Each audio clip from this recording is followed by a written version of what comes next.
to the Canadian Institute of Forestry Rocky Mountain section spring technical session on silviculture. So welcome. I think our last number we had over 90 registrants or something like that. So we've got a great turnout, and we're really glad you're all able to make it here today. So Andy, Shandro, and I, when we started thinking about what we wanted to talk about with silviculture, there's lots because we really like silviculture, obviously. But when we were putting together this, we wanted to kind of balance what we've done in the past, what's the future going to look like, some of the operational aspects of silviculture, some of the research aspects of silviculture. We're trying to balance all those out, and I think the lineup of speakers we've got here today really does a nice job of that. So yeah, so thank you to everybody who's agreed to be speakers for this, and I think we've got a really nice lineup for you today.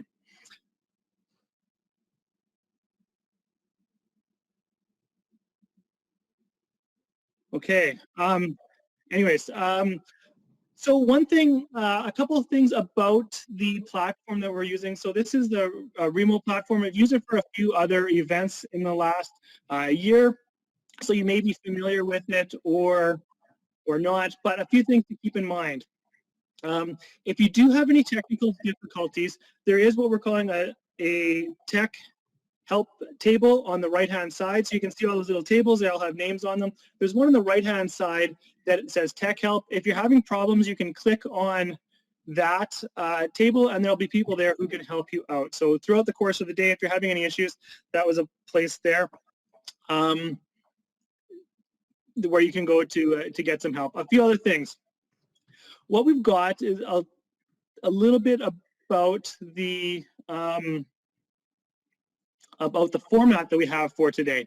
So we have 4 speakers this morning, and we have 4 more this afternoon. We also have time for discussion sessions with each of the speakers. So after our presentations, we'll have a break, and then when we come back, we're actually going to have each of the speakers is going to kind of be hosting a table discussion. So there's each of the speakers' names on the table. If you have any questions you want to follow up with those speakers, that's the time to do it. There will be some time after each individual talk to ask a couple of questions, perhaps. But if not, then there's lots of time for follow-up discussions with each of the speakers at the table discussion. So for the table discussions, we don't have any specific questions. We're not going to be recording them. We're not going to be. There's not any specific questions that we have. We want people answered, so we're not trying to workshop anything out of this. We're really just, it's an opportunity for you guys to ask questions of our great lineup of speakers. And there'll be 2 opportunities for that, one in the morning, one in the afternoon. Okay, so well, before we do that, I'll give you guys some more details about that. But I just wanted to kind of let people know what we have planned. A couple other things, if you're having any issues with Remo, there is a quick tutorial button on the main page here. On the left-hand side of the screen, there is a short tutorial video you can watch if you're interested in any of the little features of it. That's there. There's also the agenda for the day on the right-hand side. If you scroll over it, it comes up bigger, and then you can see when the different talks are and when the different speakers are coming up, things like that. We realize that some people are kind of coming in and out of these events, these online events. That's kind of the norm nowadays. So if there's something that you really want to see, there's the agenda there, so you make sure you're not going to miss it. Anything else? Andy, is there anything else that we need to tell people here before we get started? Yeah, after lunch, we're going to get started at 12:30 after lunch. I'll ask the speakers to come to the stage about 5 minutes before we resume after lunch. And there are some breaks in the middle, so feel free to mingle or interact with the speakers. I think that's all I have for it. Yeah, excellent. When we set this up, we really did want to have that opportunity for people to talk with the speakers. And so that's why we do have these discussion sessions. So there's the presentation. So each presentation we've got is for 25 minutes. There might be time for questions. If you do have questions, please enter them in the question and answer box on the right-hand side there. I will be monitoring those. I'm going to be moderating the session in the morning. Andrew's going to be moderating the session in the afternoon. If you have any questions for the speakers, you can put them in there. And if we have time after each speaker, we will try to get to a couple of questions, but there's no guarantee for if there will be time for each of the speakers, but there's always time to follow up with them afterwards. So with that, why don't we jump right into it, and we'll get started here with our first presentation. So our first speaker this morning is Andy Shandro. So Andy is the Provincial Silviculture Specialist with Alberta Agriculture and Food, and he's also a graduate of both NAIT and U of A. So excellent, and Andy's going to be talking about kind of some of the history of silviculture in Alberta. So with that, Andy, take it away. Thanks, Brad. I'll also make an acknowledgement that we're presenting from Treaty 6 grounds, and I'd like to also respectfully acknowledge that I think many of you are in multiple different treaties, and that that's the treaties that bind all of us together. So with that said, I'm going to start sharing my screen.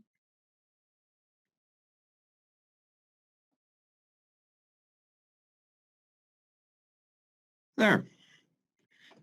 So Alberta has quite a history of silviculture. Andy, is this being recorded? Sorry, just before we get started, is this being recorded now? Yeah, this is recorded. Absolutely. Okay. Sorry, I'll get out of there.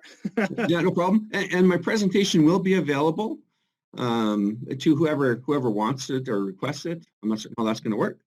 So Alberta does have quite a diverse history of silviculture. On the screen, you can see part of the MOF, the Maintain Our Forest legacy. That picture showing 4 townships to give you an approximate or relative size of what was done. But we have quite an evolution of silviculture, a history of silviculture. We've tried many things in the past. What I want to focus on, and this will be kind of the underlying current in my presentation, what I want to focus on is getting seedlings established and surviving. Because without the seedlings, anything else that comes after that, whether it's the surveys, whether it's stand tending, whether it's MEI linkages back to the reforestation standards of Alberta, mean nothing without the seedlings. So kind of giving you a 50,000 foot level look at what my presentation is today. It's going to be, what have we done to get seedlings growing, established, and surviving? And then we're going to look at some future risks. So the Natural Resources Canada Forest Glossary defines silviculture as the theory and practice of controlling the establishment, composition, growth, and quality of forest stands to achieve the objectives of management. Our silviculture practices have changed over time, and they change for a variety of reasons. So information becomes available. So, we get information from technical reports, scientific reports, or surveys, or, we're out walking the blocks after we planted it, or maybe done some site prep and we're observing some things and picking up some key learnings, or maybe we've done some trial and error. So I'll be talking about how planting stock type has changed over time. And, that could be a trial and error type of thing. And of course, as information becomes known, it also affects policy. And we'll go over a little bit of history of how policy was developed in the province of Alberta. Some other things that have changed over time are our forest objectives. They've changed over time. Some forest values have changed over time. We had a conifer bias for a long period of time. Then all of a sudden, deciduous makes its way. That weed deciduous makes its way into our surveys, and it's actually become quite a product, quite a species that we're managing for on the landscape, and not just deciduous in combination with conifer, making up mixed woods. Some other things that have changed is the tools and technologies that become available to us. Back in the 70s and 80s, herbicide probably wasn't as widely used as it is now. That tool has become available to us. Technologies are changing over time as well. We have things like wet areas mapping and LiDAR to help us guide some of our decisions. We're seeing ways to try and incorporate drone technology. But what's required, going back to my original thought, is we need to get trees established and survive. And so where are we learning how trees survive and get established? Where are we getting this information from? What about site preparation? Does that do anything in getting trees and seedlings established and surviving? What does that trend look like? We're going to talk about that today. Planting the trees. You know, some of the earlier silviculture we did relied a lot on natural ingress and natural seeding. And some of the early surveys where you're looking for a 2-year-old pine and a 3-year-old spruce. You know, did that change over time? We're going to have a look at that. Stand tending. You know, how has that changed over time? And I'm going to show a graph today that compares site preparation versus stand tending, because there's a little bit of a nuance. Site preparation typically happens before the seedlings are planted, and stand tending happens after that. So, you know, if you plant the seedling in the ground, then you go spray for grass shortly thereafter, it becomes a tending. And so the two of them are kind of linked. I'm going to have a show graph on that. And kind of where I'm going to end my presentation is considering, you know, what are some future risks that we might have to forestry, or sorry, not to forestry, to silviculture? What do we have to consider? How is that going to change silviculture, and how are we going to evolve to adapt? All right, a little bit of history and how policy was informed or developed. So in 1972, the first regen standards were developed, and they required conifer on the landscape. So we're seeing a conifer bias. And the early surveys required a 2-year-old pine or a 3-year-old spruce. And if you'd ever done a survey in those, under those standards, you'll probably relate to, you're digging through the grass and you're pulling a bunch of grass out of the way to try and find these little seedlings. And every once in a while, you will grab that 3-year-old spruce because it isn't a very big tree, and neither is a 2-year-old pine, and you'll throw it over your shoulder, and you're thinking, uh-oh, there goes my crop tree. So some of you may have remembered those surveys. That's certainly where I started my forestry career. And so then in 1985, people wanted to look at, okay, well, these stands that had 2-year-old pine and 3-year-old spruce are just requiring conifer. What do they look like? Well, probably in hindsight, it's no surprise. There was low survival and lots of competing vegetation. And we probably weren't getting the results that we were hoping for. Having the standards was a good step. It required some reforestation or consideration of reforestation after harvesting, but we probably had to take the next step after that. And that's when the 1991 standards came about. And it set requirements for minimum height and strata, general strata in terms of mixed beds. When the 2000 standards come out, we'll have a little bit more of an in-depth dive into what those different mixed woods might look like. And look at that. For my deciduous friends out there, deciduous shows up in the survey. Wow, that's an exciting time. And then, of course, there's some semblance of establishment performance surveys. And if you remember the early performance surveys, we were looking for a competition-free cylinder. And in that competition-free cylinder, it didn't take very much to fail that performance survey. So I got here for you. We'll do a little bit of a comparison. So I took some of these pictures as I'm out and about. I didn't think they were going to be used in a presentation, but you know, since I got them, I'm going to use them. In this very first picture, this is what a stand looks like. So, you know, when we did the surveys and then we had those juvenile stand surveys come out, you know, they're talking about very low survivability, high competition. Well, look at that. This site wasn't planted, but what you're seeing here is horsetail and fireweed and just a lot of competition. There's some deciduous in the background. Man, that deciduous, it grows great. Lots of deciduous, and there's a little bit of deciduous in the background, but there's lots of competition. And that's indicative of probably what they found on the survey. So then 1991 comes along, we say, well, you know what? You need some minimum height requirements. Well, that kind of gets us to seeing, well, look, if we had, and I think the first minimum height was 50 centimeters before it got reduced to 30, but that guaranteed that you had something of some kind of height that might have an opportunity to grow. Now, this picture is a little bit misleading in that it's been sprayed, but it gives you an idea of, you know what, without that next evolution, you probably wouldn't, you'd still be in this phase where you can't see the trees, to this phase where there is a tree. And then, of course, the performance survey, when it came along, you know, we're looking at larger trees. You're seeing if the site is actually after the planting and getting the trees established, are they growing and performing? And that's kind of the essence of where we're at with the RSA surveys now, is linking MEI to surveys. But continuing on in the discussion on the history, in 2000, the revised regeneration standards came out, and then they recognized that there's a conifer leading mixedwood and a deciduous leading mixedwood.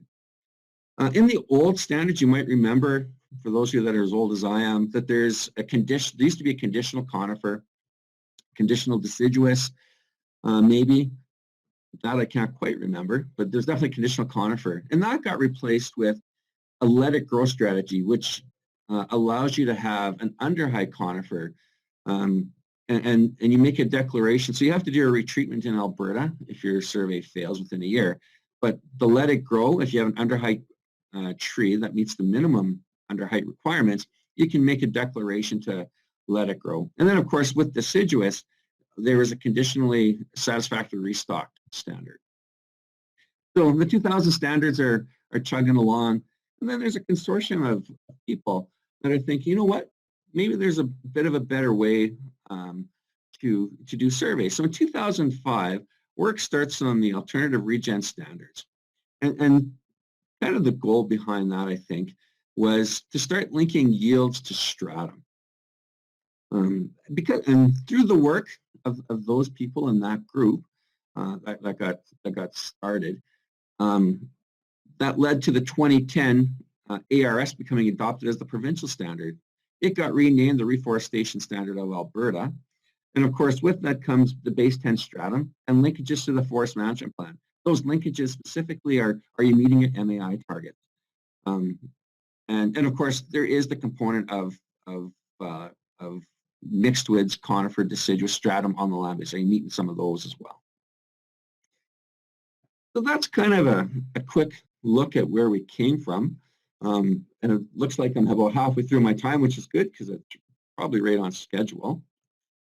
So out of those surveys, we have these 2- and 3-year-old seedlings on site, lots of natural regen. And then, of course, 1991 comes in and says, well, you know what, you have to have a minimum height. Probably drives a little bit of tree planting. So there's some tree planting going on, but it's probably driving tree planting a little bit. So I wanted to have a look at where do we come from, where are we going? And so in my very first slide or second slide, I talked about trial and error. So this could be a case of trial and error. So in the early 1990s, we were trying a lot of different stock types. And I've got, my next slide will show a table to that effect. We were trying Spencer Lemaires, we're trying bare roots, we're trying Draters, and some styroblock in the early 90s. We were trying about 60, companies were trying about 60 different types of stock. And I got that information from Eris.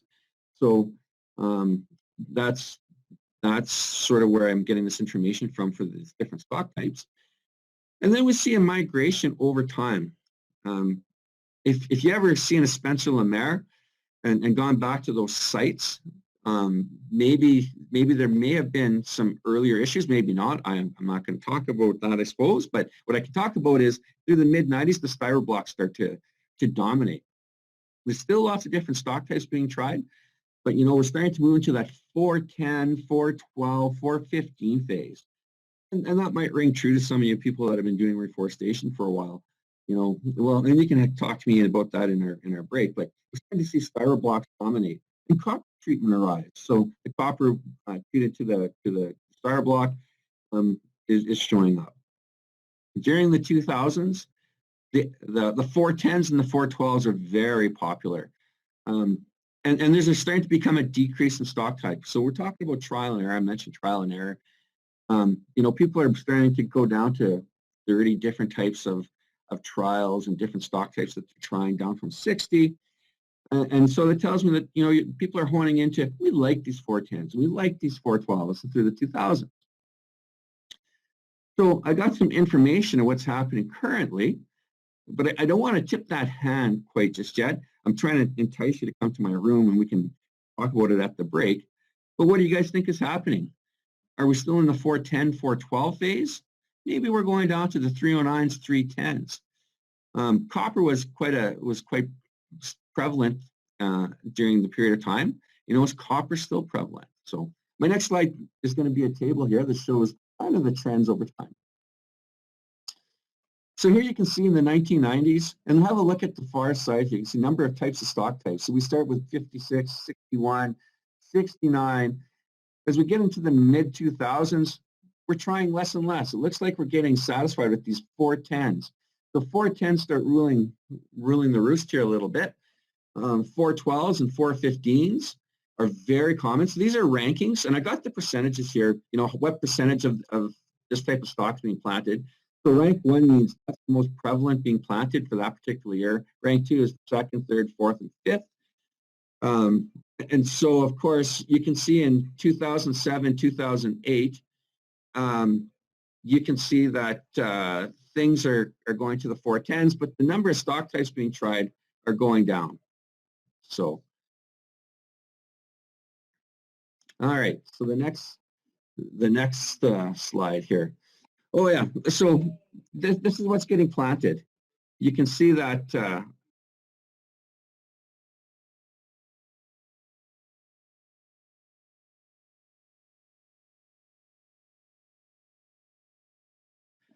sorry about that. I had a technical glitch. My radio, Google decided to turn itself on. I don't know why. Anyway, so here's kind of what we're getting. We're getting some planted stock. But over time, and here's a mound, planted stock alone doesn't quite solve the issue. We're still getting some trees that are dying. And so we're also learning where to plant. Do we plant at the bottom of the hole, or do we plant at the top of the mound? So some of those things are still being determined. And the guy in this picture is a really great guy. If you get to know him, you'll probably like him. So here's the history of planting. This information comes from the National Forestry Database. If you're not aware of the National Forestry Database, it's a great repository for all kinds of information. So the provinces submit their information to this database, and it gets tracked over time. So I'm going to start, the National Forestry Database starts at 1990 for us and goes up to 2018. There's a bit of a delay. And so what I've done is I've plotted how much planting there is over the entire area. So it includes deciduous openings. So over time, we've had more deciduous harvested on the landscape, but this graph also includes planting of deciduous, because there is a little bit of planting of deciduous going on. So you can see in the 1990s, this is prior to the survey standards, and I can't develop a trend. I'm not a scientist. I can't develop this trend. I don't have enough data points, but you can certainly see that as we move along, we started at a low amount of planting. That's probably indicative of the times.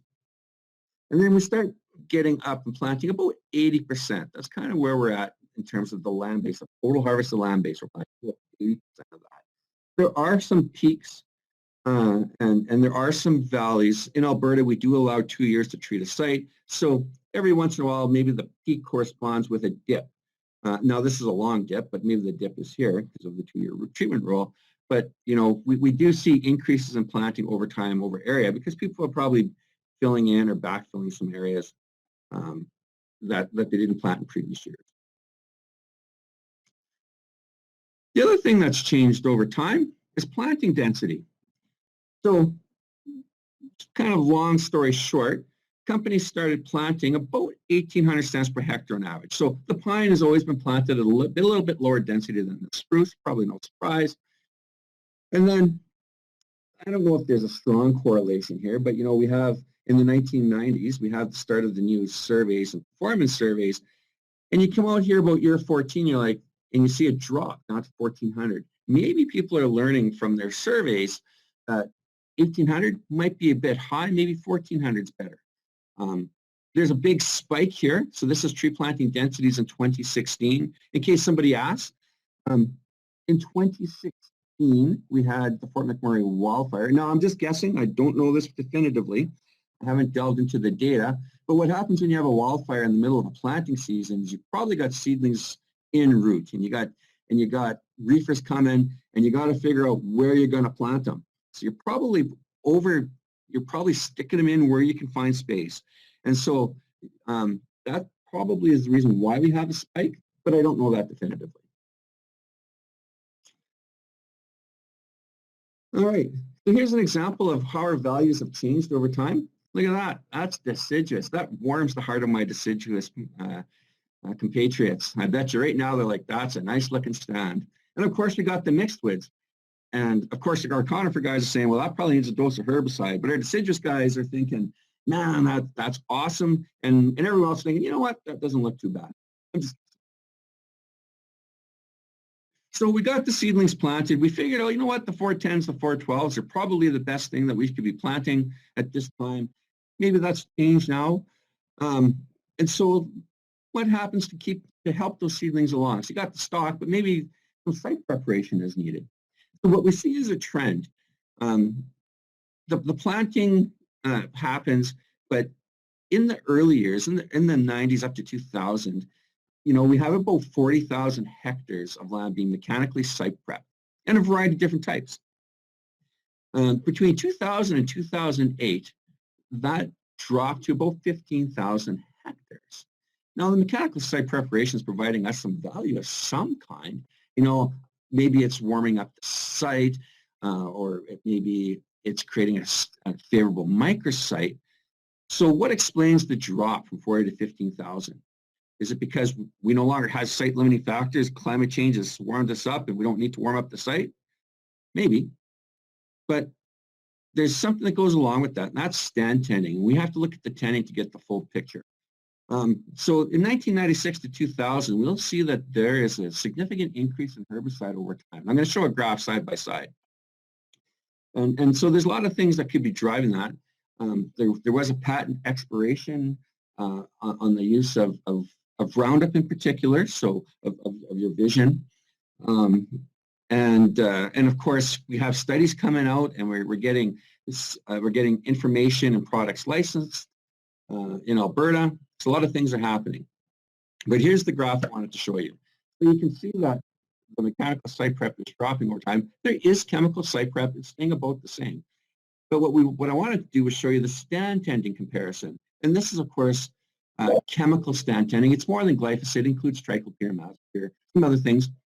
But you can see right away that and look at the dates. So you're looking at about 2098 all the way up to 2008. You're coming late 90s, you're seeing this increase. About 2000, you're seeing kind of where we're peaking. Got a bit of a high point here, but the point I would like to try and draw here, if I can take that liberty, is site prep is going down, but stand tending is going up. So people are using chemicals probably to help that seedling survive. All right, so this is kind of in picture form where we're at. In this picture, you can see these little lines. We have some linear disturbance over time. It's an older forest, indicative of site prep at 40,000 hectares. And currently, this is a herbicided site. This is what we're looking at. This particular picture is a thin site. So this site had a brush sawing. You can see that something's gone on there. It was a brush sawing. And here's a newer brush saw site. And we see that brush sawing it's more than just brush sawing. It's density manipulation. You can probably do that chemically as well. But you see that some things change right here. Some things stay the same. The total amounts are probably different over time. So going back to chemicals for a minute, so we see that there was an increase in chemicals. If we want to identify where risks are at, we got to try and maybe understand a little bit, what are we doing? What's the trend to help identify where a risk would prevail? So we're looking at herbicide here. You can see over time that, so this is glyphosate, triclopyr, and hexazinone. So all my data is either coming from the National Forestry Database, and it's or from ARIS, or is augmented by ARIS, just in case you're wondering where that stuff is coming from. You can see that the glyphosate is predominant as the herbicide of favor. It's about 90% of the herbicide that's being sprayed in forest management. At this time, we did see a little bit of drop of triclopyr over time. So about 2010, we're seeing that triclopyr has fallen out of, well, it hasn't fallen out of favor necessarily. It's just people have favored glyphosate over triclopyr. And there's probably lots of things that go along with that, including cost, efficacy, ease of use, that kind of thing. So we're going to come into my what's the risk, what are some risks in the future. If we have a high dependency on glyphosate and things are changing in terms of public perception on glyphosate, we might have a risk here. That's why I bring this up. Okay. So what we've shown is we need to get seedlings established, and we need to have seedlings survive. So to get them established, we're doing planting, we're doing some scarification, and then of course we're following up some stand tending to help them survive. And what's influencing, how that's being handled on the landscape or being managed is we're getting things like juvenile stand density surveys. Reforestation standards policy helps drive change, helps drive things for industry.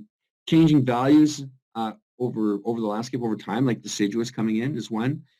Trial and error. You look at the seedlings that were planted in the early 90s compared to now, there's probably some trial and error, and there's some new tools like herbicide.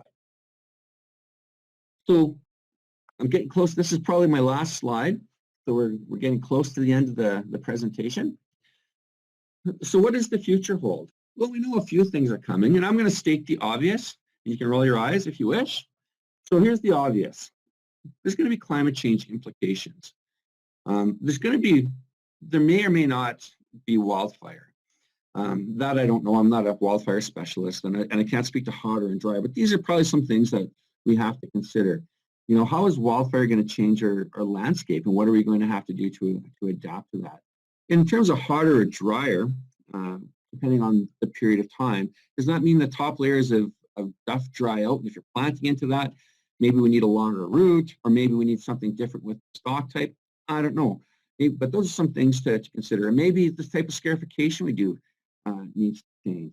So how are we going to adapt to that? We also have some changing values on the landscape. So in terms of herbicide use, right now there's a lot of information in use about glyphosate. You see in different jurisdictions that they want to ban glyphosate. There's bills in front of legislators looking for some more due diligence or bans or whatever they're looking for glyphosate. And if glyphosate makes up 90% of our herbicide use, what are the alternatives to that? We might be at a risk of losing that as a tool. What are the future management objectives? So we have seen a migration from conifer bias to different species on the landscape. Will the next step be managing for wildlife? This is a picture of bison. In the news the other day, I think 2 or 3 days ago, there was talk about the importance of bison, trying to protect bison on the landscape. So that picture's there.